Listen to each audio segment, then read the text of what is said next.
En la villa de San Jerónimo, una boticaria de 22 años fue llevada ante el conde como sospechosa del incendio del invernadero, pero lo que apareció después en un viejo escritorio no solo podía salvar su nombre, sino desenterrar una verdad capaz de cambiar para siempre su lugar en el mundo. Hola, queridos oyentes.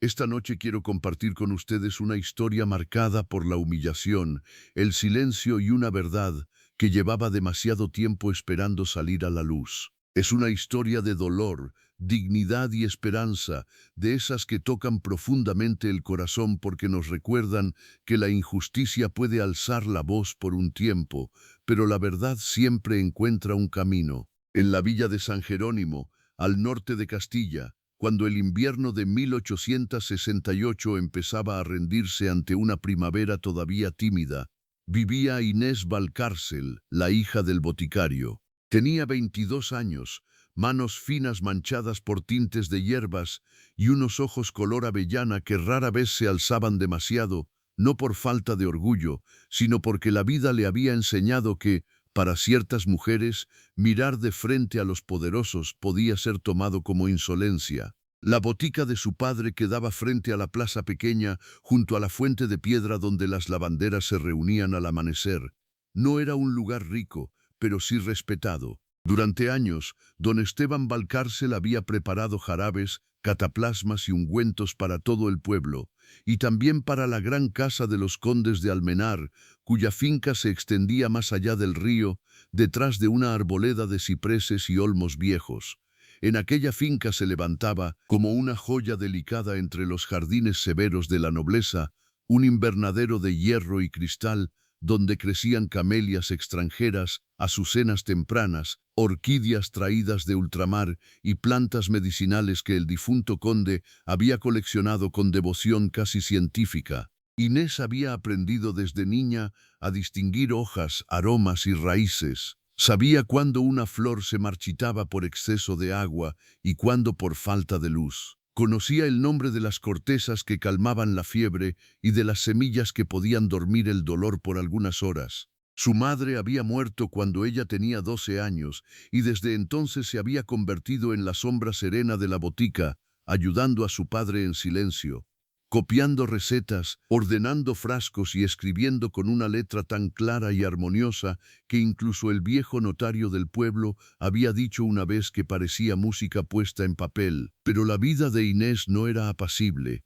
aunque desde fuera pudiera parecerlo. Hacía ya 2 años que don Esteban tosía sangre algunas noches, escondiendo el pañuelo antes de que su hija lo viera, y hacía casi el mismo tiempo que las cuentas de la botica empezaban a no cerrar del todo. La nobleza pagaba tarde, los campesinos cuando podían, y el orgullo del boticario le impedía pedir ayuda. Por eso Inés aceptaba pequeños encargos adicionales, copiaba inventarios, preparaba fórmulas para casas vecinas y en ocasiones era llamada a la finca de Almenar para revisar ciertas plantas delicadas del invernadero que no respondían bien al cuidado ordinario de los jardineros. Allí fue donde empezó todo. La casa de los condes de Almenar vivía entonces bajo una tristeza elegante.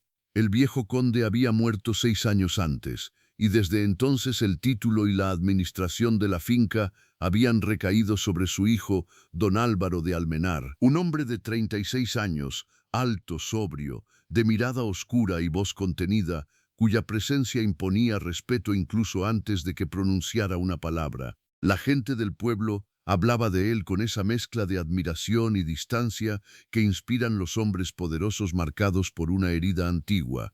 Decían que no sonreía casi nunca, que pasaba temporadas enteras encerrado en el ala oeste de la casa, que conservaba intacto el despacho de su padre y que nadie se atrevía a tocar los viejos cajones de nogal donde el antiguo conde guardaba su correspondencia más íntima. También decían otra cosa. Decían que, desde la muerte de la condesa madre, la verdadera señora de la casa era doña Jacinta, hermana del difunto conde, mujer rígida, viuda, piadosa en público y cruel en privado, que gobernaba a criados y sobrinos con una severidad vestida de virtud. Su palabra pesaba sobre la casa como una llave cerrada, y junto a ella se movía siempre Leonor Baeza, sobrina lejana, joven de belleza impecable y sonrisa fría, a quien muchos daban ya por futura esposa del conde, aunque él jamás hubiera confirmado nada. Inés no pertenecía a ese mundo. Cuando cruzaba los jardines de Almenar con su cesta de hojas secas, frascos y cuadernos, lo hacía con la discreción de quien sabe que su presencia solo es tolerada por utilidad. Hablaba poco, miraba menos, y sin embargo algo dentro de ella se alteraba cada vez que entraba en el invernadero. No solo por la belleza del lugar, donde la humedad perfumada convertía la luz en un vapor dorado, sino porque allí, entre cristales empañados y mesas de hierro forjado, sentía por primera vez en el día que el mundo podía ser otra cosa, un sitio menos áspero, menos estrecho, menos resignado. El conde la había visto varias veces trabajando allí, siempre a distancia, siempre en silencio. Una mañana de marzo, sin embargo, se detuvo a observarla más de lo habitual.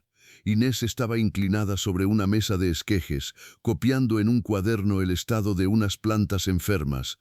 Llevaba un vestido pardo muy sencillo y un delantal claro atado a la cintura. Algunos mechones oscuros se habían soltado de su moño por efecto del vapor. Don Álvaro no dijo nada al principio, solo miró cómo ella escribía. Fue entonces cuando preguntó, con aquella voz grave que parecía salir de un lugar más hondo que la garganta: ¿siempre escribe usted así? Inés alzó la vista con visible sorpresa. Tardó apenas un segundo, pero ese segundo bastó para que el corazón se le apretara. ¿Así, señor? Como si tuviera miedo de manchar el papel. Ella bajó los ojos al cuaderno confundida. Mi padre dice que una receta mal escrita puede costar una vida. El conde la observó un instante más.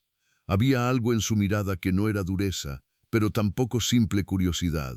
Algo dentro de él pareció detenerse frente a aquella frase sencilla. Su padre tiene razón, respondió al fin, y se marchó. Aquello habría sido un detalle menor para cualquiera, pero no para una muchacha acostumbrada a no existir más allá de su función. Inés recordó esa breve conversación durante días, aunque se reprochó a sí misma el hacerlo.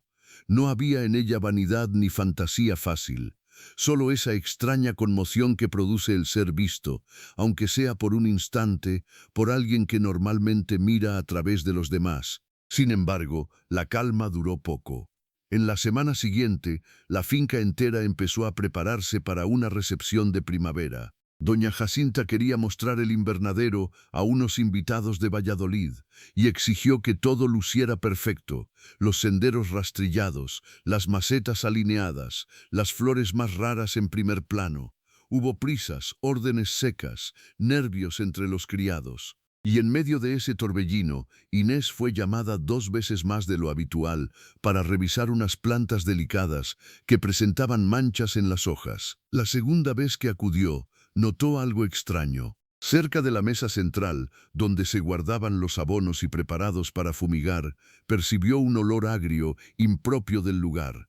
No era solo tierra húmeda ni savia reciente, era algo más fuerte, como aceite mal cerrado, como una combustión latente. Se lo comentó al capataz de jardines, pero él, ocupado y malhumorado, apenas la escuchó. «Todo le parece raro a la gente de botica», murmuró, sin siquiera mirarla. Inés no insistió. Las mujeres de su condición aprendían pronto que insistir podía volverse en su contra. Aún así, al marcharse, volvió la cabeza una vez más hacia el interior del invernadero. Las últimas luces de la tarde se deshacían sobre los cristales. Las camelias parecían inmóviles, demasiado hermosas para sospechar peligro, y sin embargo, algo dentro de ella se inquietó. Aquella noche casi no durmió. Oyó a su padre toser en la habitación contigua, contó las monedas guardadas en una caja pequeña, pensó en las deudas, en las visitas a la finca, en el olor extraño junto a los abonos, y pensó también, sin quererlo, en los ojos del conde detenidos sobre su escritura.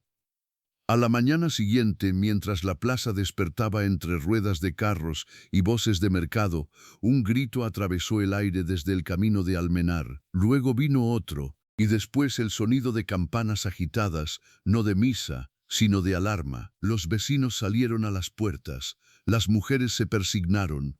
Un mozo llegó corriendo desde la finca, jadeando, con la cara tiznada y la camisa abierta. «¡El invernadero!», gritó. «Se quema el invernadero de los Condes». El corazón de Inés se le heló. Don Esteban dejó caer un frasco. El vidrio se hizo añicos en el suelo de la botica. Y antes de que padre e hija pudieran decir una sola palabra, 3 hombres de la finca aparecieron en la plaza buscando a la hija del boticario. Los hombres entraron en la botica con el aliento roto por la carrera y el humo aún pegado a la ropa. El primero de ellos era Roque, uno de los mozos de establo, el segundo el capataz de jardines, el tercero un guardia de la casa con la insignia de almenar prendida al pecho. Ninguno saludó, ninguno mostró el menor cuidado por el susto que acababan de sembrar. «¿Inés Valcárcel?», preguntó el guardia, aunque la estaba mirando directamente. Ella dio un paso al frente, pálida. «Sí», el capataz la señaló con una dureza que le encendió el miedo en la boca del estómago. «Tiene que venir con nosotros ahora mismo». Don Esteban se interpuso con una dignidad temblorosa. «¿Con qué motivo?». Roque bajó la mirada incómodo. Pero el guardia respondió sin vacilar. «Ha desaparecido un frasco de esencia inflamable del depósito del invernadero, y varios criados aseguran que la señorita fue la última en trabajar cerca de esa mesa». El silencio que siguió fue tan brusco que hasta el ruido de la plaza pareció apagarse. Inés sintió que la sangre le abandonaba el rostro. «Eso no es cierto», dijo, casi en un susurro. «Podrá explicarlo ante el señor conde», replicó el guardia. Don Esteban golpeó el mostrador con la palma abierta. «Mi hija no ha robado nada, ni ha puesto una sola mano en nada que no le correspondiera. Pero la enfermedad y los meses de cansancio le quebraron la fuerza en la mitad de la protesta». Tosió. Se llevó el pañuelo a la boca. Inés lo vio mancharse de rojo, y en aquel instante comprendió 2 cosas a la vez: que debía ir y que no podía permitir que su padre la defendiera hasta desplomarse. Tomó el chal oscuro que colgaba junto a la puerta y se lo echó sobre los hombros. «Voy a ir», dijo con una calma que no sentía. «Pero mi padre no vendrá. Está enfermo». El guardia asintió. «El capataz no. Más le vale decir la verdad, muchacha». Inés no respondió. Salió de la botica con el mundo latiéndole en las sienes.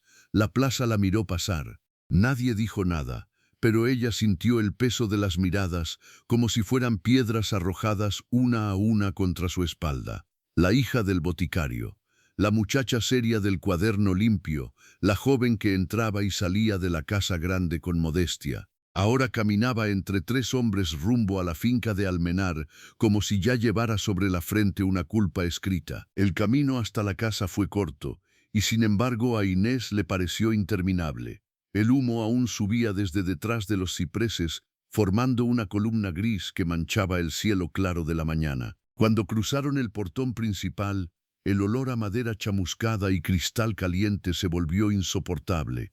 El invernadero seguía en pie, pero una de sus alas laterales había quedado devastada. Varios cristales se habían reventado. Las mesas de hierro estaban cubiertas por una ceniza húmeda y negra. Los jardineros iban y venían con cubos. Las criadas cuchicheaban cerca de la galería, y en medio de aquella agitación, inmóvil como una figura tallada en piedra oscura, estaba don Álvaro de Almenar.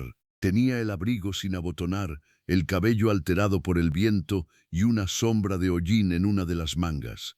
No parecía un noble dispuesto a recibir visitas, sino un hombre arrancado bruscamente de una noche sin descanso y colocado frente a una nueva herida. A su lado estaba doña Jacinta, erguida, severa, con un rosario entre los dedos y el juicio ya encendido en los ojos. Inés se detuvo a unos pasos, bajó la cabeza por respeto, pero no por sumisión.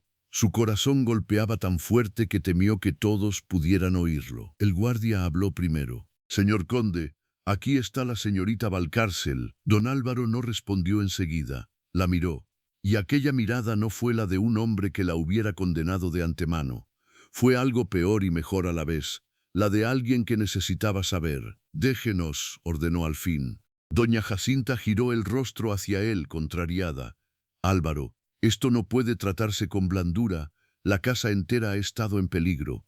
He dicho que nos dejen». La autoridad de su voz no admitía réplica, Los hombres retrocedieron.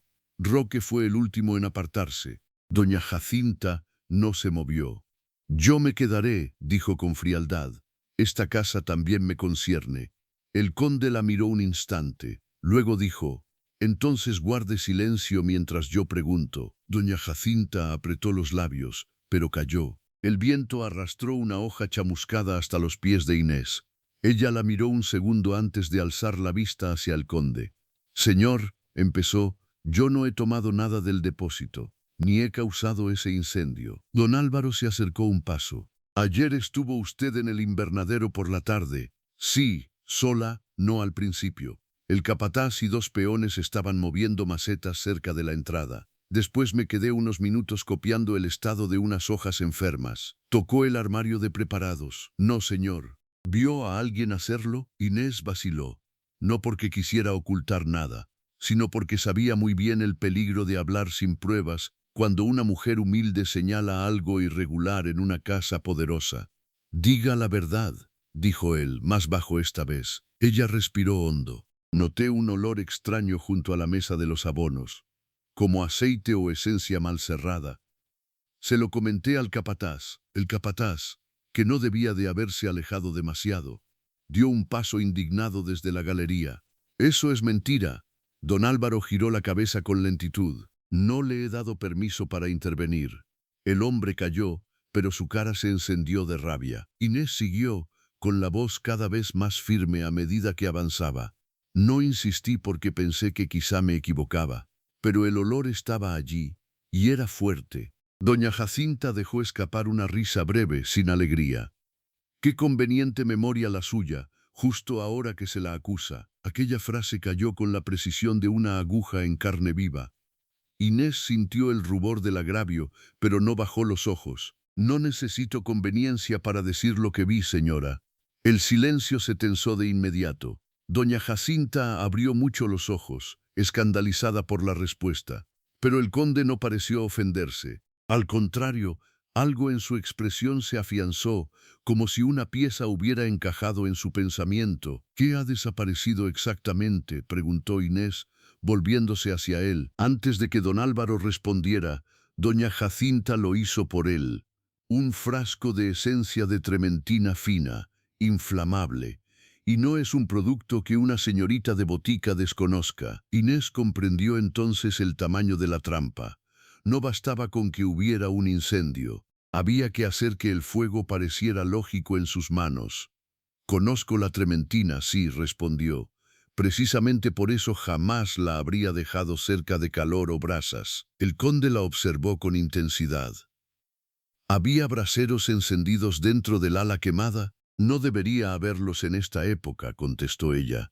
«Pero ayer vi uno pequeño junto al banco de injertos. Pensé que lo usaban para secar herramientas». El capataz volvió a moverse, nervioso. «Eso no prueba nada». «No», dijo el conde, sin apartar la vista de Inés, «pero empieza a probar que aquí se ha hablado demasiado rápido». Doña Jacinta dio un paso hacia su sobrino. «Álvaro, no puedes dejarte impresionar por la compostura de una muchacha. La gente humilde sabe mentir con la cara muy limpia cuando le conviene». Aquello hizo más daño de lo que Inés esperaba, no por nuevo, sino por antiguo, porque era exactamente el tipo de frase que una mujer de su clase escuchaba desde niña en labios finos y perfumados, la idea de que la pobreza y la honestidad jamás podían convivir sin sospecha. El conde se volvió hacia su tía con una severidad helada. «Doña Zulodo no me impresiona. La incoherencia sí». Y luego, mirando nuevamente a Inés, «¿Tiene usted alguna razón para querer perjudicar esta casa?»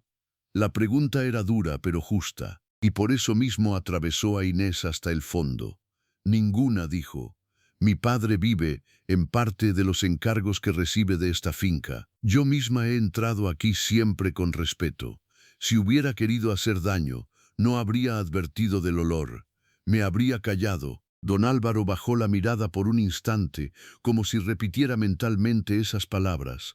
Después preguntó: «¿Su padre sabe que la han traído?» «Sí, señor». «¿En qué estado se encuentra?» La pregunta la sorprendió. «Enfermo, más de lo que admite». Hubo algo casi imperceptible en el rostro del conde. un gesto apenas visible, pero humano, como si aquella respuesta lo hubiera tocado en un lugar que no solía mostrar. Antes de que pudiera decir nada más, una criada se acercó apresurada desde el corredor lateral. «Señor conde, encontraron algo». Todos se volvieron hacia ella. «¿Dónde?», preguntó él. «En el cobertizo pequeño, detrás del ala oeste del invernadero». Don Álvaro avanzó de inmediato. Inés no supo si debía seguirlo, pero él se volvió a mitad del paso. «Venga usted también». Caminaron hasta el cobertizo entre restos de hojas húmedas y herramientas tiradas a toda prisa. Dentro, sobre una mesa vasta, había un paño de limpieza empapado en trementina y junto a él un botón oscuro con el escudo menor de la casa grabado en cobre. No era un botón de criada ni de jornalero. Pertenecía al uniforme de los guardias interiores. El guardia que había ido a buscar a Inés palideció visiblemente. «Eso no es mío, señor». Don Álvaro lo miró con una quietud peligrosa. «No he dicho que lo fuera». El hombre tragó saliva. Entonces habló Roque, el mozo de establo, con la voz temblorosa de quien ha dudado demasiado tiempo entre callar y salvarse. «Yo vi a Basilio anoche, el guardia del ala oeste. Lo vi salir del cobertizo cuando ya todos se habían retirado. Pensé que estaba bebiendo a escondidas y no dije nada. El silencio fue absoluto. Basilio, el mismo guardia que había ido a buscar a Inés a la botica». El conde no alzó la voz, y precisamente por eso todos sintieron con más claridad el peso de lo que dijo. «Traigan a Basilio, ahora». El hombre fue encontrado intentando abandonar la finca por la puerta de servicio. Lo llevaron al patio central con el rostro desencajado. Negó primero, después tartamudeó. Finalmente, cuando el conde mencionó la posibilidad de registrar sus aposentos y llamar al juez de la villa, se quebró. «No había querido incendiar toda el ala», aseguró. «Solo asustar, solo provocar un daño menor que obligara al conde a cerrar temporalmente el invernadero y culpar a alguien externo». Cuando don Álvaro preguntó por qué, la respuesta salió en jirones, pero salió. Leonor Baeza le había prometido dinero. Doña Jacinta quedó inmóvil. Inés también. El nombre cayó sobre el patio como una campana rota. Basilio, ya derrotado, confesó que la señorita Leonor había preguntado varias veces por los horarios de Inés, por las visitas a la finca, por los productos que la botica suministraba. Le había dicho que el conde mostraba una atención impropia hacia una joven sin posición y que convenía poner fin a aquella cercanía antes de que se convirtiera en motivo de murmuraciones. El plan era simple: hacer desaparecer un frasco, provocar un pequeño fuego, sembrar la sospecha sobre la muchacha de la botica y apartarla para siempre de la casa. Pero el fuego se había extendido más de lo previsto. Cuando Basilio terminó de hablar, nadie se movió. El rostro del conde se volvió de una frialdad casi terrible, no de furia desordenada, de decepción pura, de la clase que no necesita gritar para destruir. Inés sintió entonces algo más extraño que el miedo o el alivio. Sintió vergüenza, no por ella, sino por haber sido tan fácilmente ofrecida como sacrificio, por lo poco que había bastado para que tantos la imaginaran culpable, por el modo en que una sola insinuación, un solo dedo apuntando hacia su origen humilde, había estado a punto de arruinar su nombre para siempre. Don Álvaro se volvió hacia ella delante de todos. «Señorita Valcárcel», dijo con voz clara, «esta casa le debe una reparación». Ella quiso responder, pero no pudo. El nudo en la garganta era demasiado grande. «Su nombre ha sido manchado injustamente», continuó él, «y mientras yo sea el dueño de Almenar, nadie volverá a pronunciar sospecha alguna contra usted sin responderme primero a mí». El silencio fue reverente. Incluso doña Jacinta calló. Inés bajó la vista un segundo, no por sumisión, sino para impedir que las lágrimas subieran a los ojos en aquel patio lleno de testigos. «Gracias, señor», consiguió decir al fin. Pero la historia no terminaba allí, porque mientras Basilio era apartado y el nombre de Leonor comenzaba a arder en murmullos por los corredores, una vieja criada del ala norte, que había servido al difunto conde durante más de 20 años, se acercó lentamente a don Álvaro con una expresión perturbada. «Señor, hay algo más». El conde la miró. La mujer apretó entre los dedos una llave pequeña, antigua, ennegrecida por el tiempo. Esta mañana, con el revuelo del incendio, se abrió el viejo armario del despacho de su padre, y detrás del cajón falso apareció un paquete de cartas atadas con una cinta azul. El corazón de Inés dio un vuelco sin saber por qué. La criada tragó saliva antes de terminar. Todas llevan el apellido Valcárcel, y una de ellas está dirigida a una mujer llamada Elisa. El patio entero pareció inclinarse hacia aquella última frase. Todas llevan el apellido Valcárcel. Inés sintió que el suelo se volvía incierto bajo sus pies. Elisa, el nombre de su madre. Hacía años que casi nadie lo pronunciaba en voz alta en la villa. Para la mayoría había sido solo la esposa del boticario, una mujer dulce, callada, de salud frágil, muerta demasiado joven.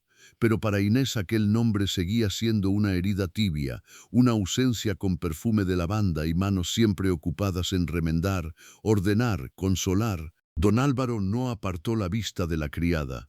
¿Está segura? Sí, señor. Lo vi con mis propios ojos.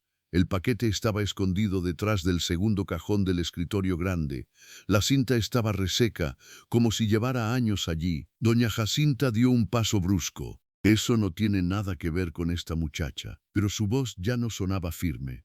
Sonaba rápida, demasiado rápida. El conde volvió lentamente el rostro hacia su tía, y por primera vez desde que Inés lo conocía, la dureza de su mirada no parecía contenerse por educación ni por costumbre.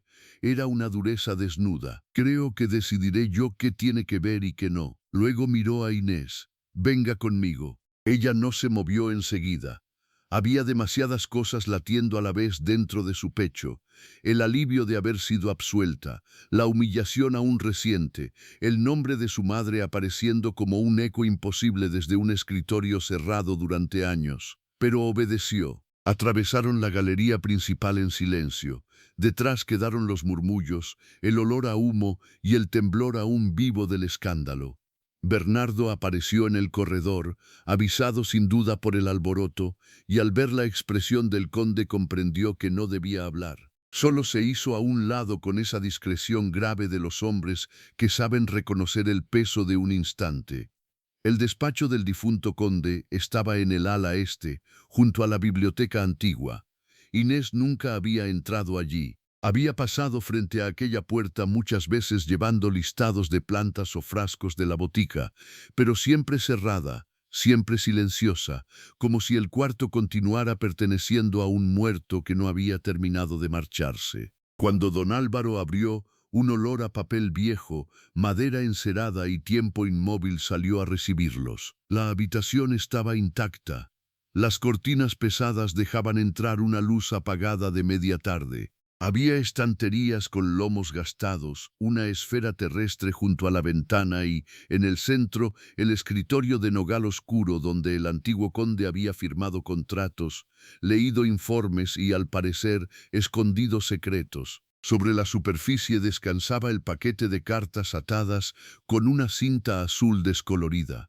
Inés lo vio y el corazón se le apretó hasta dolerle. Doña Jacinta había intentado seguirlos, pero el conde, antes de cerrar la puerta, se volvió hacia Bernardo. «Nadie entra». «Sí, señor». La puerta se cerró. El clic de la cerradura sonó más fuerte de lo normal. Don Álvaro se acercó al escritorio. No tocó las cartas enseguida. Las miró como si también para él contuvieran algo peligroso. Luego tomó el paquete y leyó en voz baja el nombre escrito en el sobre superior. Elisa Valcárcel. Inés dio un paso involuntario hacia adelante. Era mi madre.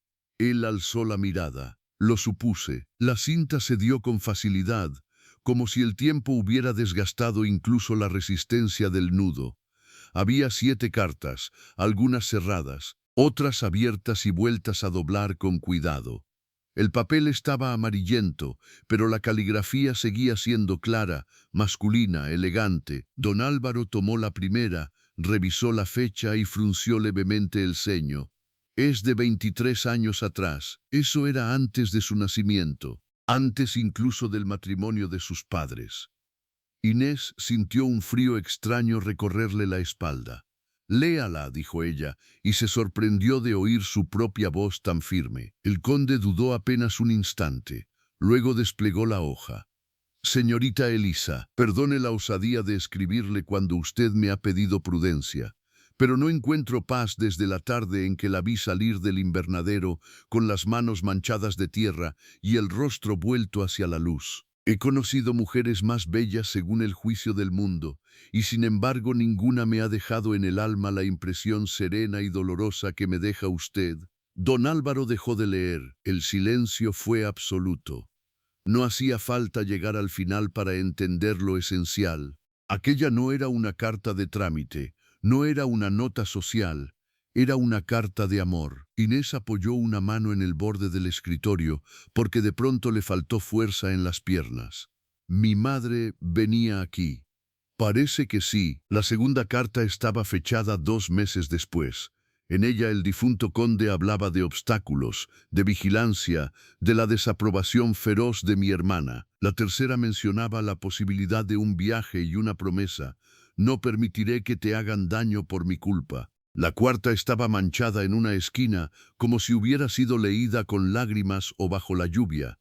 La quinta hablaba de una despedida forzada, y la sexta cambió el aire de la habitación. Don Álvaro la leyó primero en silencio. Luego levantó la vista hacia Inés con una expresión que ella no había visto nunca en un rostro humano, una mezcla exacta de estupor, compasión y una verdad demasiado grande buscando salida. ¿Qué dice?, preguntó ella, ya casi sin aliento. Él tragó saliva antes de responder. Dice que Elisa le escribió para decirle que está encinta. El mundo dejó de hacer ruido. Inés no oyó el viento detrás de las ventanas. No oyó el leve crujido de la madera. Solo esa frase repitiéndose dentro de su pecho como un golpe sordo. Encinta. Su madre, 23 años atrás. Don Álvaro continuó, porque sabía que detenerse habría sido peor. Mi padre le responde que la reconocerá, que hablará con su hermana, que asumirá lo que corresponda, y que le ruega no aceptar ninguna presión ni casarse por miedo. Inés cerró los ojos un instante. Vio a su madre joven, sola, con una vida creciendo dentro de ella. Vio el peso de la villa, del rumor del juicio. Vio a doña Jacinta, incluso más joven, incluso más dura, y algo empezó a ordenarse dentro del dolor con una claridad terrible. Mi madre se casó con mi padre ese mismo año, dijo despacio. Muy deprisa, siempre pensé que fue por cariño o por necesidad. El conde no respondió. No hacía falta. La séptima y última carta estaba abierta, pero nunca enviada. No tenía sobre. La tinta era distinta, más temblorosa. Era de Elisa. Don Álvaro dudó. Debe leerla usted. Inés extendió la mano. Le temblaba. Reconoció la letra en cuanto vio las primeras líneas. Era la misma de una receta antigua que había encontrado una vez cosida dentro de un libro de oraciones. La letra de su madre. Rafael, si esta carta llega a tus manos será porque Dios ha querido ser más fuerte que la vigilancia de tu casa. He esperado 3 semanas una respuesta que no llega y ya no sé si callas por prudencia o porque te han apartado de mí para siempre. Mi hermano dice que todavía puedo salvar mi nombre si acepto el matrimonio que me ofrecen. No amo a ese hombre, pero es bueno y no merece la mentira que voy a llevar al altar. Inés dejó de respirar. Siguió leyendo con los ojos nublados. Si nuestro hijo nace, llevaré el peso yo sola. No te pediré nada más. Solo quiero que sepas que existió entre nosotros algo limpio, aunque otros lo hayan llamado deshonra. Si alguna vez esa criatura pregunta quién fue su padre verdadero, no sé si tendré valor para responder. Tal vez diga lo que el mundo espera, tal vez calle, tal vez recé para que nunca pregunte. La hoja tembló entre sus dedos. Su padre verdadero. La frase quedó suspendida en el aire como una sentencia pronunciada demasiado tarde. El conde se había apartado unos pasos, dándole espacio, no por frialdad, sino por respeto. Sabía que aquel era un momento en que la presencia ajena podía sentirse como una violencia. Aún así, no dejó de mirarla, no con curiosidad, con una especie de dolor compartido. Inés bajó lentamente la carta. Yo soy esa criatura. No era una pregunta. No quedaba lugar para las preguntas. Don Álvaro inclinó apenas la cabeza. Eso parece. Ella rió entonces, pero fue una risa rota, breve, sin alegría. Toda mi vida he sido la hija del boticario, la muchacha correcta, la que debía agradecer no ser más pobre, no ser más sola, no ser más señalada, y ahora resulta que no pudo continuar. Se llevó una mano a la boca. Las lágrimas le subieron al fin, calientes, inevitables, no solo por la revelación, sino por todo lo que aquella revelación arrastraba detrás. Las medias palabras de la infancia, los silencios de su madre, ciertas miradas extrañas de algunas mujeres mayores del pueblo, la ternura a veces excesiva de don Esteban, como la de un hombre que amaba sin reclamar del todo lo que amaba. ¿Mi padre lo sabía?, preguntó al fin con la voz quebrada. Don Álvaro pensó antes de responder. No lo sé, pero si aceptó casarse con su madre sabiendo lo que sabía, entonces fue un hombre más noble de lo que muchos con título han logrado ser. O lo estaba, aquello la hizo llorar de verdad. Lloró por su madre, por la joven enamorada y acorralada que debió de sentirse sola contra una casa poderosa. Lloró por don Esteban, que quizá había aceptado una vida prestada por amor, por compasión o por ambas cosas. Lloró por sí misma, por la niña que nunca supo qué pregunta no debía hacer, y también por el modo brutal en que la verdad había esperado al incendio para salir. Don Álvaro no la tocó, no intentó consolarla con frases pequeñas. Permaneció allí, firme, silencioso, ofreciendo algo más raro y más valioso, dignidad para llorar sin vergüenza. Cuando Inés logró serenarse un poco, secó su rostro con el pañuelo y miró las cartas otra vez. Doña Jacinta lo sabía. No era una suposición, era la única explicación posible. Al menos sabía lo suficiente para temer estas cartas, dijo el conde. La habitación pareció enfriarse aún más. Inés comprendió entonces que el incendio no había sido solo un intento de apartarla por celos o desprecio social. Tal vez Leonor había actuado por envidia, sí, pero detrás de la envidia de una mujer joven podía esconderse el miedo mucho más antiguo de otra. Si Inés era hija del difunto conde, entonces no era una simple muchacha de botica humillada en un patio. Era la prueba viva de un pasado que doña Jacinta había intentado borrar. Por eso me quería lejos, susurró Inés. No de la casa, de la verdad. Don Álvaro no negó nada. Y fue entonces cuando alguien golpeó la puerta, no con la prudencia de Bernardo, con urgencia. El conde abrió apenas. Era Bernardo, pálido. Señor, don Esteban Valcárcel está abajo. Ha venido a buscar a su hija, pero se ha desplomado en el vestíbulo. Tose sangre. El corazón de Inés se detuvo, soltó las cartas. ¡Papá! Y salió del despacho corriendo, sin esperar nada más, sin ver ya los retratos, ni los corredores, ni el peso de la revelación. Solo el miedo feroz y antiguo de perder al único hombre que, con verdad o sin ella, había sido su padre toda la vida. Inés bajó la escalera casi sin sentir los peldaños bajo los pies.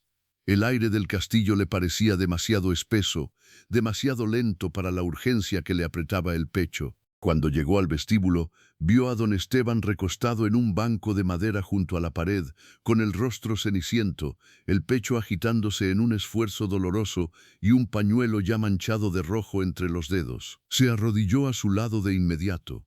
«Papá», la palabra salió entera, instintiva, sin titubeo, y eso la atravesó de una manera que no esperaba, porque apenas unos minutos antes, todo lo que creía saber sobre sí misma había empezado a resquebrajarse, y sin embargo, frente al hombre enfermo que luchaba por respirar, no había duda alguna en su corazón. Don Esteban abrió los ojos al oírla. Había en ellos dolor, sí, pero también alivio, como si solo hubiera venido hasta aquella casa para verla una vez más y asegurarse de que estaba bien. Te trajeron como si fueras una criminal», murmuró con la voz rota. «No iba a quedarme en la botica». Inés le tomó la mano con ambas suyas. «Ya pasó. Estoy bien. No hable, por favor». Bernardo se mantenía a unos pasos, visiblemente preocupado. A su lado había una de las criadas con una jofaina de agua y paños limpios. Don Álvaro llegó casi al mismo tiempo que Inés terminaba de acomodar a su padre sobre el respaldo del banco. Su presencia cambió el aire del vestíbulo.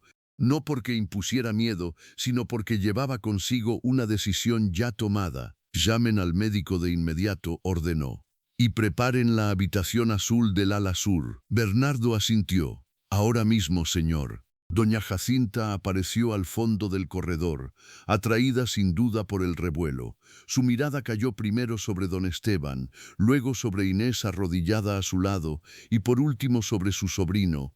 Algo pasó por sus ojos, no compasión, cálculo, un cálculo rápido, casi desesperado. ¿Vas a alojar en esta casa a un boticario enfermo?, preguntó con una frialdad que heló el ambiente. Bastante escándalo hemos tenido ya por un día. Inés alzó la cabeza con el rostro aún húmedo, pero no fue ella quien respondió.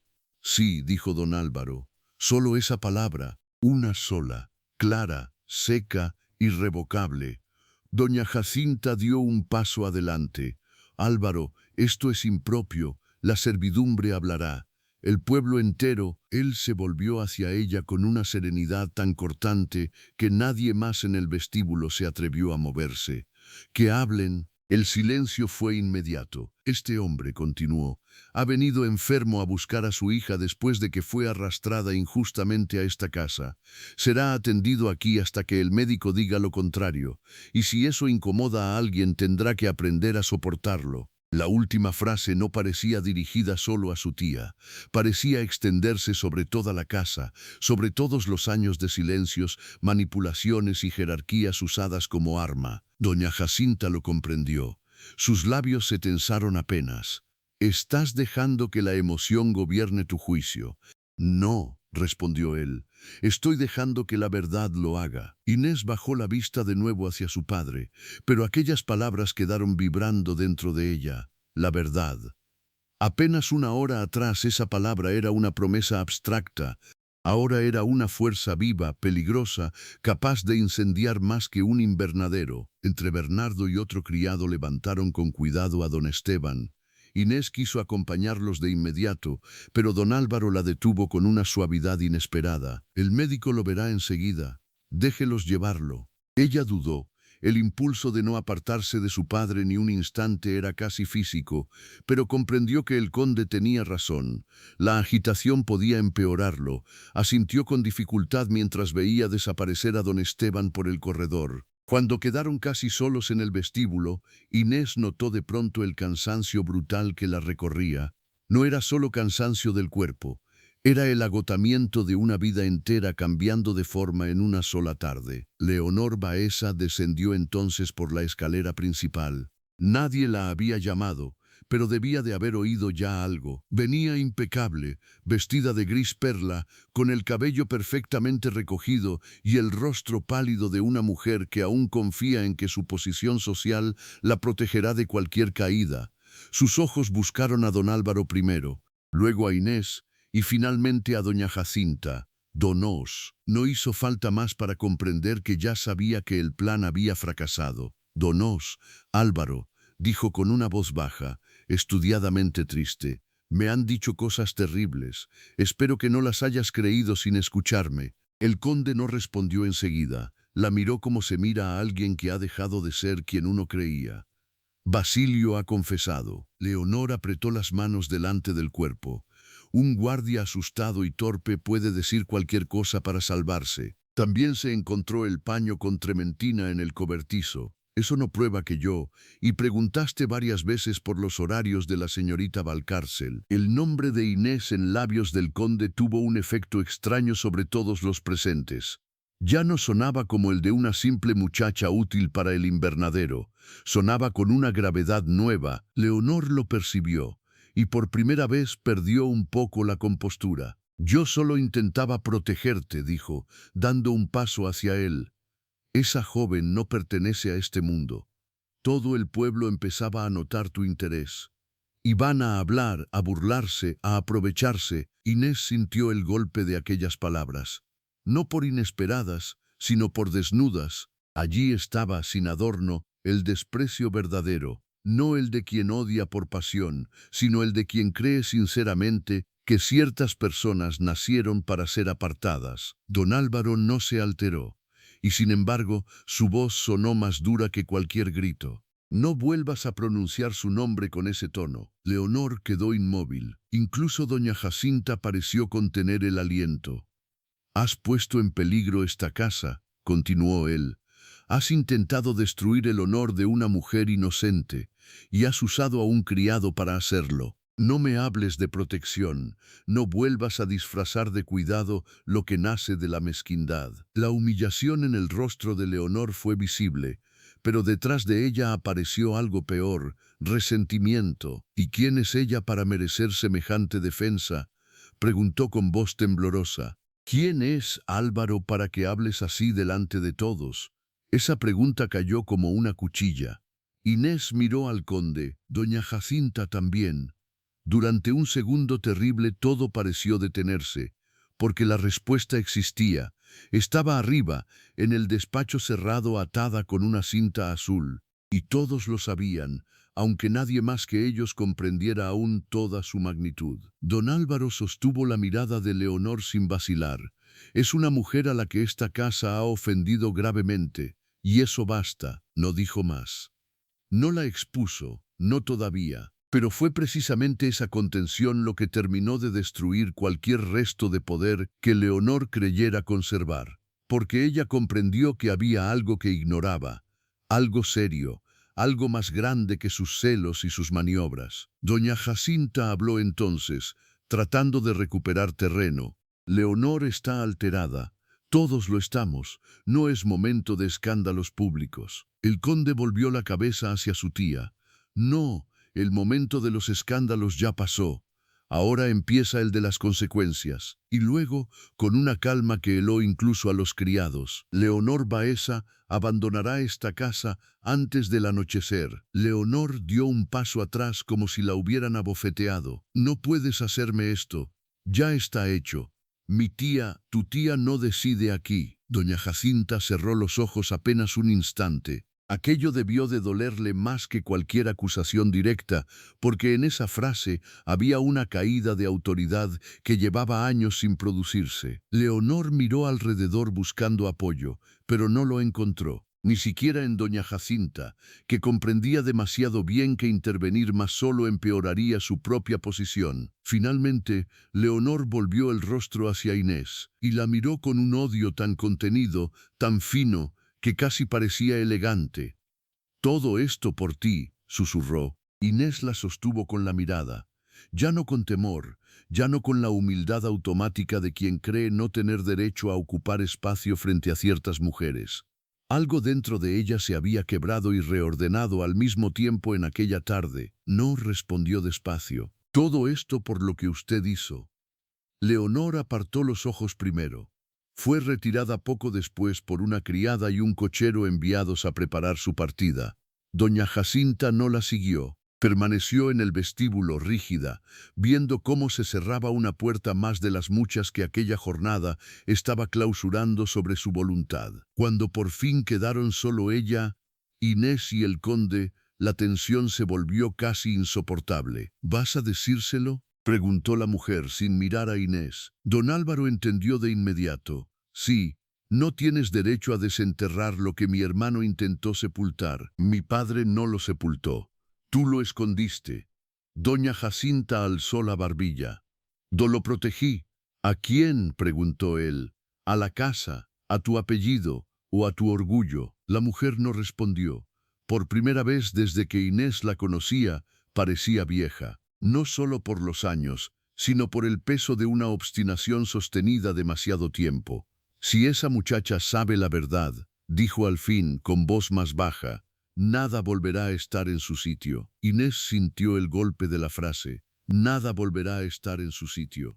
¿Pero qué sitio era ese? El de ella en la botica, copiando recetas y agradeciendo lo poco, el de una hija nacida bajo una mentira piadosa, el de una casa noble sostenida sobre el silencio de una mujer joven y asustada. El conde respondió antes de que ella pudiera ordenar sus pensamientos. Entonces quizá ese sitio nunca mereció permanecer intacto.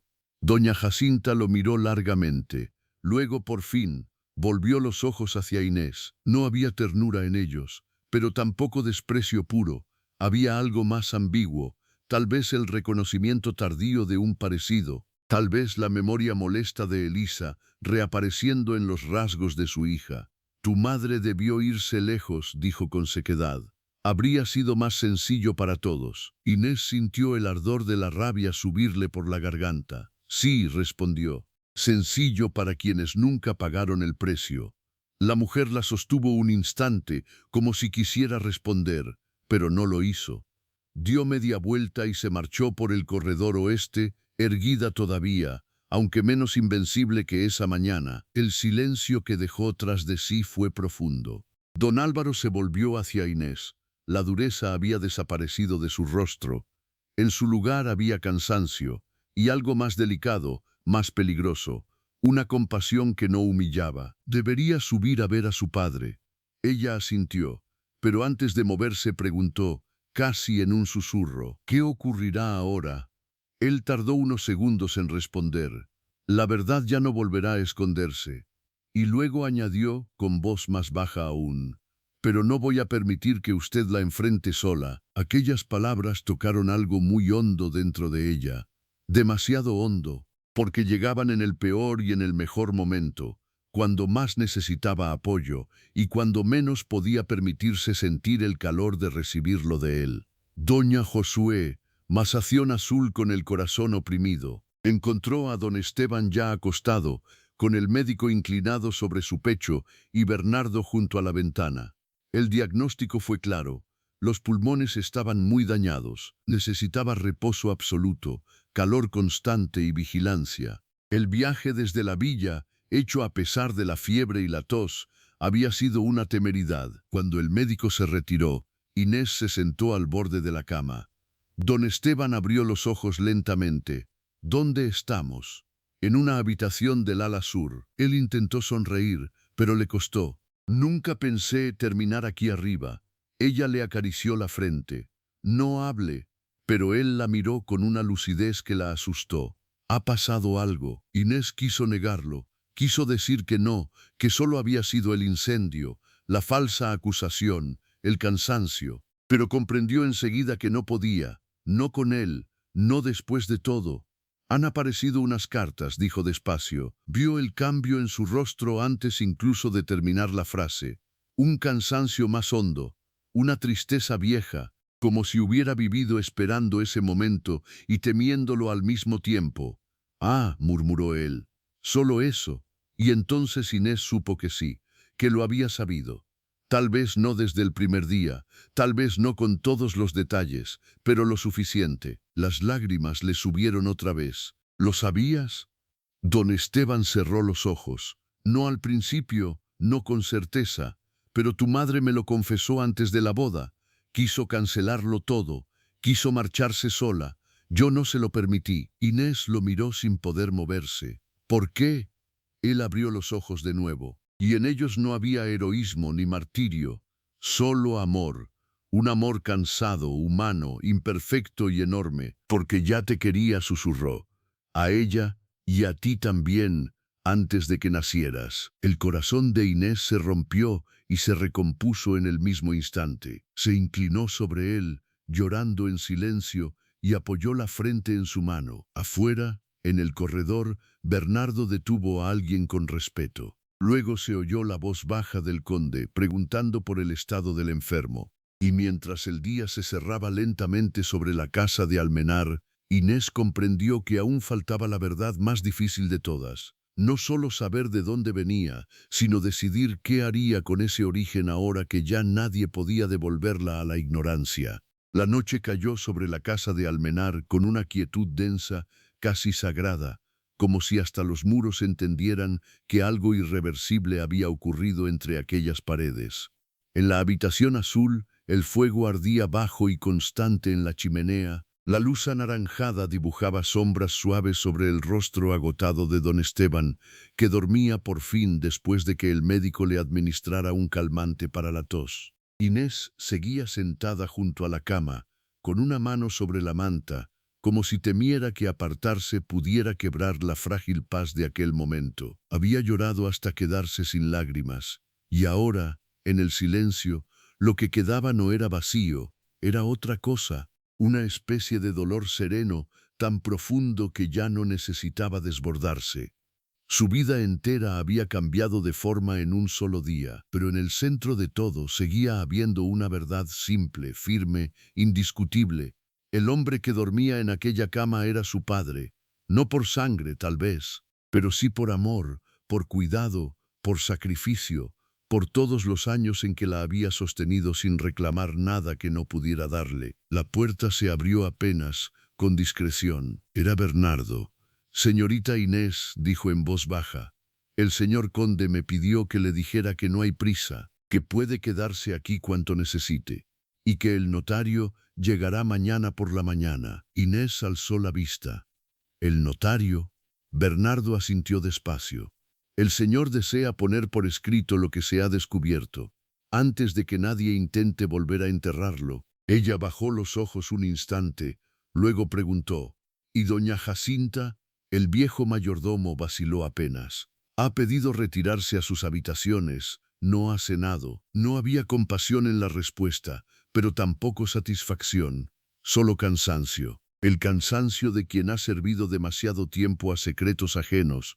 «Gracias, Bernardo». Él inclinó la cabeza y antes de salir, añadió con una gentileza que parecía venir de muy atrás, «Su madre era una mujer buena, siempre quise que algún día se le hiciera justicia». Cuando la puerta volvió a cerrarse, Inés se quedó inmóvil, sintiendo el peso de aquellas palabras. Justicia, durante años había pensado en ella como algo grande, casi inalcanzable, reservado para tribunales, herencias, castigos ejemplares, pero ahora comprendía que la justicia también podía tener la forma de una verdad dicha en voz alta, de un nombre limpiado, de un silencio roto a tiempo. A la mañana siguiente, el cielo amaneció limpio, con esa claridad fría que deja el humo después de una jornada violenta. La casa parecía extrañamente contenida. Los criados caminaban más despacio, hablaban menos, como si todos supieran que estaban asistiendo al final de una época. Don Esteban despertó con menos fiebre, aunque muy débil. El médico permitió que hablara solo unos minutos. Inés le dio caldo con una cuchara pequeña, como él había hecho con ella cuando era niña, y las fiebres de invierno la dejaban sin fuerzas. Hubo en aquel gesto un círculo silencioso que la conmovió más de lo que esperaba. «No quiero que sufras por mí», murmuró él. «No sufro por ti», respondió ella, acariciándole la mano. «Sufro contigo, que es distinto». Él sonrió apenas, con los ojos húmedos. «Siempre fuiste más fuerte que yo». «No, solo aprendí de ti». A media mañana llegó el notario de la villa, un hombre enjuto, correcto, que llevaba los lentes tan bajos sobre la nariz que parecía mirar siempre por encima del mundo. Fue recibido en el despacho antiguo, el mismo donde habían aparecido las cartas. Allí estaban ya don Álvaro, Bernardo y, por insistencia propia, doña Jacinta. Inés dudó antes de entrar, no por cobardía, sino porque comprendía que al cruzar aquella puerta ya no sería posible volver atrás. Pero entró. El notario leyó una por una las cartas, con la voz neutra de quien ha pasado la vida poniendo forma legal a las pasiones más desordenadas de los hombres. Sin embargo, incluso él pareció alterar un poco el tono al llegar a la carta de Elisa. Al terminar, ajustó los lentes y declaró que, aunque el tiempo transcurrido y la ausencia de ciertos registros hacían imposible una rectificación plena del pasado en términos ordinarios, existía base suficiente para dejar asentado en acta privada y notarial que Inés Valcárcel era, con altísima probabilidad moral y documental, hija natural del difunto conde Rafael de Almenar. La frase quedó suspendida en la habitación. Hija natural del difunto conde. Doña Jacinta cerró los ojos, no en aceptación, sino como quien recibe una sentencia largamente temida. El notario continuó. Las cartas también mostraban una voluntad explícita del difunto de reconocer a la criatura y hacerse cargo de ella, voluntad frustrada por circunstancias ajenas a la madre y al propio conde. Eso implicaba, moral y jurídicamente, que la señorita Inés no podía ser tratada como una extraña absoluta respecto de la casa, y que cualquier reparación o reconocimiento posterior dependía ahora del actual titular, don Álvaro de Almenar. El notario calló. Todos miraron al conde. Don Álvaro no habló de inmediato. Tenía una mano apoyada sobre el escritorio de su padre, justo al lado del paquete de cartas. En su rostro no había teatralidad ni gesto grandilocuente, solo una gravedad limpia. Entonces dejaré constancia de mi decisión ahora mismo, dijo al fin. Se volvió hacia Inés. Señorita Valcárcel, no, Inés. Mi padre faltó a su deber contigo y con tu madre, aunque haya sido por causas que otros provocaron. Esa deuda no puede pagarse del todo, pero sí puede reconocerse. Desde hoy, esta casa dejará asentado que eres hija de Rafael de Almenar, y además hizo una pausa breve. Se te reconocerá una renta anual suficiente para tu independencia, así como la propiedad de la antigua casa del invernadero y los terrenos contiguos, para que nadie pueda volver a tratarte como alguien sin lugar ni amparo. Inés sintió que el corazón se le apretaba de nuevo, pero esta vez no por dolor. No esperaba riquezas, ni títulos, ni reparación material alguna. Y sin embargo, lo que él estaba haciendo no era caridad, era algo mucho más delicado: devolverle un sitio en el mundo sin arrancarle la dignidad. Señor, empezó, pero la voz se le quebró. Él negó suavemente con la cabeza. No lo hago por compasión, lo hago porque es justo. Doña Jacinta habló entonces, con una voz cansada y dura a la vez. Y así el apellido queda manchado para siempre. Don Álvaro giró lentamente hacia ella. No, el apellido se limpia hoy. Lo que lo manchó fue la mentira. La mujer lo sostuvo un segundo. Después miró a Inés. Por primera vez no había altivez en sus ojos. Había derrota. Y algo más complejo, más doloroso de nombrar. Tu madre se parecía a ti cuando estaba decidida, dijo en voz baja. Inés no respondió. Doña Jacinta continuó sin apartar la vista. Yo creí que protegía a mi hermano. Después creí que protegía la casa. Y cuando ya no pude distinguir una cosa de la otra, seguí haciendo daño porque me habría destruido admitir que lo había hecho antes. El cuarto quedó en silencio. No era una disculpa hermosa, no era una confesión purificadora. Era torpe, amarga, insuficiente, pero era al menos una grieta en el muro de piedra de aquella mujer. No te pido perdón, añadió. No tendría derecho a esperarlo. Inés sintió una oleada extraña dentro del pecho. Había esperado odiarla con claridad, y sin embargo el odio absoluto no llegó. Llegó otra cosa.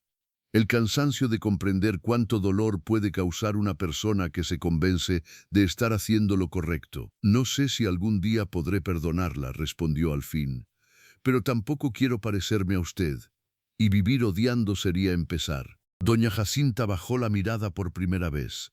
La reunión terminó poco después. El notario se retiró con los documentos firmados. Bernardo cerró el despacho. Y el paquete de cartas, por decisión de Inés, fue guardado en una caja nueva de madera clara, no ya como un secreto, sino como una memoria rescatada. Aquella tarde, don Esteban pidió hablar a solas con el conde. Inés quiso quedarse, pero su padre insistió con una ternura obstinada que ella conocía bien. Esperó en el corredor, junto a la ventana que daba a los rosales quemados por el humo. El encuentro duró poco. Cuando el conde salió, sus ojos estaban más sombríos que antes, pero también más suaves. ¿Qué te dijo?, preguntó ella. Don Álvaro tardó unos segundos en responder. Me pidió dos cosas. La primera, que jamás permita que nadie te haga sentir menos por haber nacido como naciste. Inés tragó saliva. Y la segunda, él la miró de un modo que la obligó a bajar la vista. Que si algún día llego a amarte, lo haga con valentía, no con silencios. El corazón se le detuvo un instante. No supo qué decir. Ni siquiera supo si había oído bien. Sintió el calor subirle al rostro, junto con una conmoción más profunda y más temible que todas las anteriores. Porque en medio del incendio, de las cartas, de la enfermedad, de la verdad recién nacida, había algo más creciendo desde hacía tiempo. Algo que ninguno de los dos había querido nombrar por imposible, por impropio, por prematuro. Pero allí estaba. Don Álvaro no avanzó, no tocó su mano, no hizo más que sostenerla con la mirada. No te pido respuesta ahora, dijo con voz baja. Has pasado por demasiado en un solo día, y yo no quiero convertirme en otra presión sobre tu vida. Ella alzó los ojos al fin. No lo eres.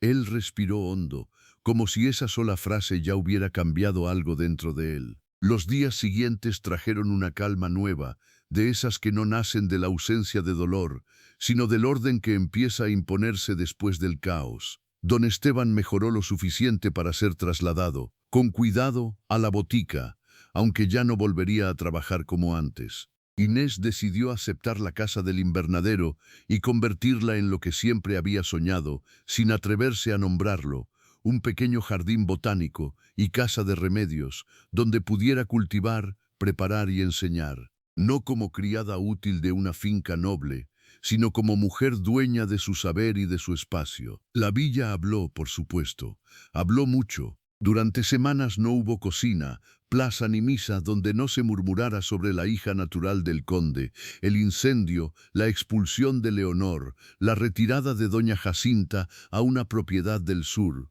Pero el tiempo, que todo lo acomoda, empezó a hacer su trabajo. Y lo que al principio fue escándalo terminó volviéndose una historia repetida, con menos veneno y más asombro. Un mes después, cuando las primeras plantas nuevas comenzaron a brotar en la tierra ennegrecida del invernadero, don Álvaro fue a verla. Inés estaba arrodillada junto a un cantero, con las manos cubiertas de tierra y el cabello recogido sin demasiado cuidado. Al oír sus pasos, levantó la vista, y algo dentro de ambos se aquietó con solo encontrarse. «Ha vuelto a oler a vida aquí», dijo él. Ella sonrió apenas. «Las plantas son tercas, a veces más que las personas». Él se acercó despacio. «¿Y tú?» «Yo también, al parecer». El viento movió suavemente los cristales nuevos del ala reparada. La luz de la tarde caía dorada sobre las hojas jóvenes. Todo parecía suspendido en una espera serena. «He pensado mucho en lo que me dijiste», murmuró ella. «Yo también». Inés dejó las herramientas a un lado y se puso de pie. No era ya la muchacha acusada en un patio, ni la hija confundida en una habitación azul. Era una mujer que había atravesado la humillación, la verdad y el temblor de volver a pertenecer a sí misma. «No sé qué lugar tengo todavía en esta historia», dijo. «A veces sigo sintiendo que el suelo se mueve bajo mis pies. Entonces nos quedamos quietos hasta que deje de moverse», respondió él. Aquella respuesta, tan sencilla, tan libre de solemnidad, le tocó el corazón con más fuerza que cualquier declaración brillante. «¿Y si no deja de moverse nunca?» Él sonrió por primera vez de un modo pleno, verdadero, casi joven. «Entonces aprenderé a sostenerte en movimiento». Inés sintió que algo dentro de ella, algo que llevaba mucho tiempo herido y alerta, por fin descansaba. No fue un beso arrebatado, no fue una escena de tormenta ni de urgencia, fue algo mucho más hondo. Dio un paso hacia él, solo uno, y dejó que él tomara su mano. Bastó, porque en ese gesto había promesa, cuidado y elección. No la elección de un hombre poderoso sobre una mujer vulnerable, sino la de dos almas que habían llegado por caminos torcidos y dolorosos al punto exacto donde podían verse sin mentira. Meses después, cuando el verano abrió por completo los jardines de Almenar, la villa los vio caminar juntos entre rosales nuevos y cristales reparados. Nadie se atrevió a llamarla intrusa, nadie volvió a señalarla como inferior, y si alguno lo pensó, se lo guardó para sí, porque la dignidad, cuando por fin se alza, no necesita gritar para ser reconocida. Don Esteban vivió lo suficiente para ver a su hija instalada en la casa del invernadero, rodeada de plantas, cuadernos y luz. Murió una mañana serena de otoño, con la mano de Inés entre las suyas y una paz humilde en el rostro. Fue llorado como merecía, no como un hombre que ocultó una verdad, sino como uno que eligió amar incluso cuando la verdad no le pertenecía. Y en cuanto a Inés y Álvaro, el destino aún no había dicho su última palabra. Pero esta vez no necesitaban apresurarlo. Habían aprendido demasiado sobre silencios rotos, cartas perdidas y verdades tardías como para confundir el amor con la prisa. Queridos oyentes, así termina esta historia de fuego, apellido, dignidad y amor verdadero, porque a veces la vida hiere en el mismo lugar donde, años después, decide sanar. Porque el alma reconoce lo que el mundo desprecia. Y porque la verdad puede dormir mucho tiempo detrás de un cajón cerrado, pero jamás permanece enterrada para siempre. Si esta historia tocó su corazón, déjenme en los comentarios qué parte sintieron más hondo. La lealtad de don Esteban, la caída de la mentira o ese instante en que Inés comprendió que su valor no dependía del nombre que otros le habían dado. Gracias por acompañarme una vez más. Y si aman estas historias de dignidad, amor y justicia emocional, aquí los esperaré en la próxima.